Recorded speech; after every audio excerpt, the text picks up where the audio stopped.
Welcome back. New Supreme Court Justice Brett Kavanaugh is preparing for his first week on the job. House Democrats, though, say they are not finished with him yet. Donald Trump Jr. warning in a tweet, quote, Trump supporters, you better believe that Democrats are going to do everything in their power to impeach Kavanaugh from the Supreme Court if they take control of Congress in November.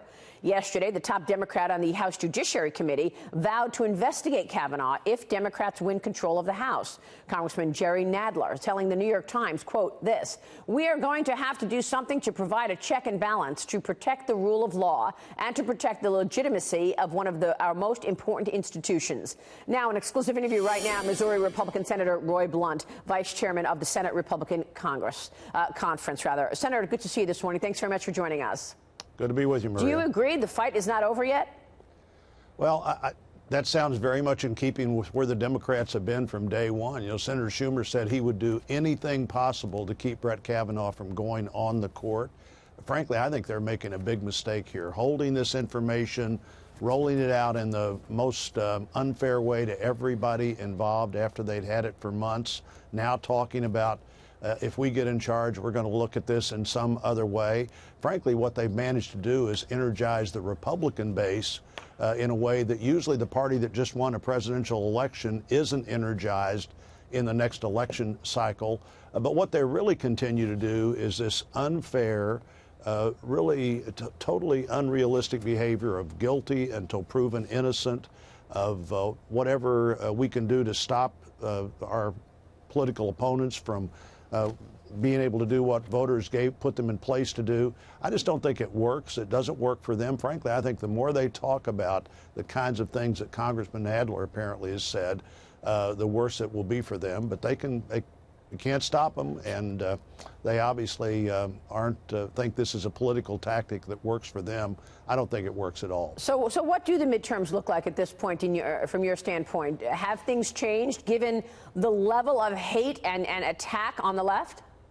Well, things have changed. You know, we'll see in 4 weeks and a couple of days how much they've changed. It's clear that things have changed again. Conservative voters, Republican voters, constitutional conservatives are energized like they weren't before.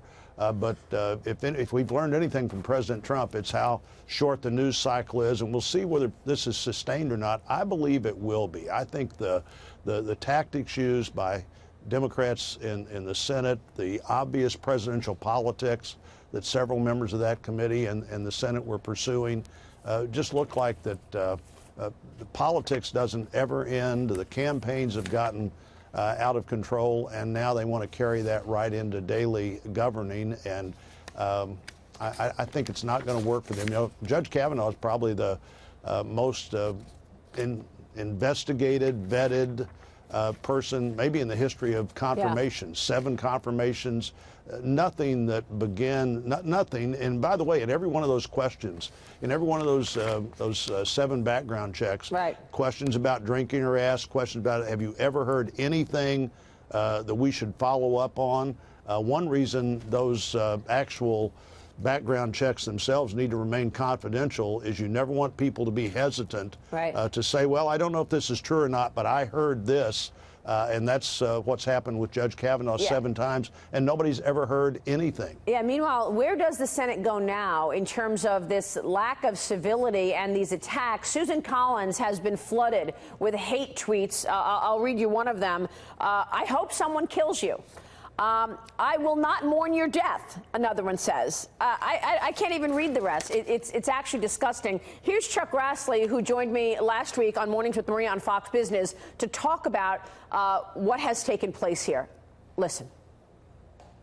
I also think that the resistance that's been in existence since November 2016 is headquartered here on Capitol Hill. When you have congresswomen say that you get in the face of anybody that's in the cabinet, we have senators say get in the face. We ought to be setting an example of civility as leaders and public servants, not encouraging that incivility, that the resistance is very much their modus operandi. What does it look like to you in terms of getting things done, executing an agenda, when you've got this kind of division and hate? Well, we actually oddly have gotten a lot done in this Congress. Yes, you have. The appropriations bills at the right time, the FAA extension we just did, the opioid bill, the increase in health care funding. We're getting a lot done, but nobody's able to see that because of so much noise and so much coverage of that noise. Clearly, you know, I chaired the inauguration. I was there and in charge that day, and I said what we're really good at in this country, where we set a standard for everybody else, is the transfer of power.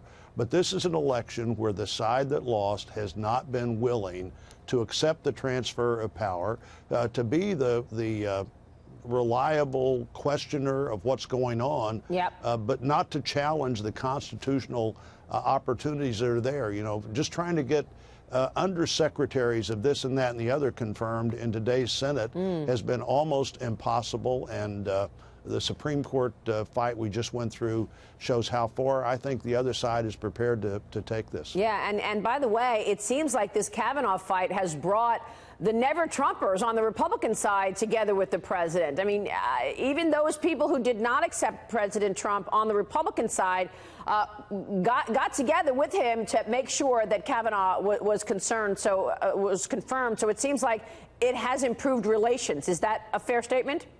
Well, I think when you see what the president gets done, as opposed to maybe the way he does it, this unbelievably strong economy, trade bills that seem to be coming together, the ability to put people on the court that will look at the Constitution and the law and see what it says.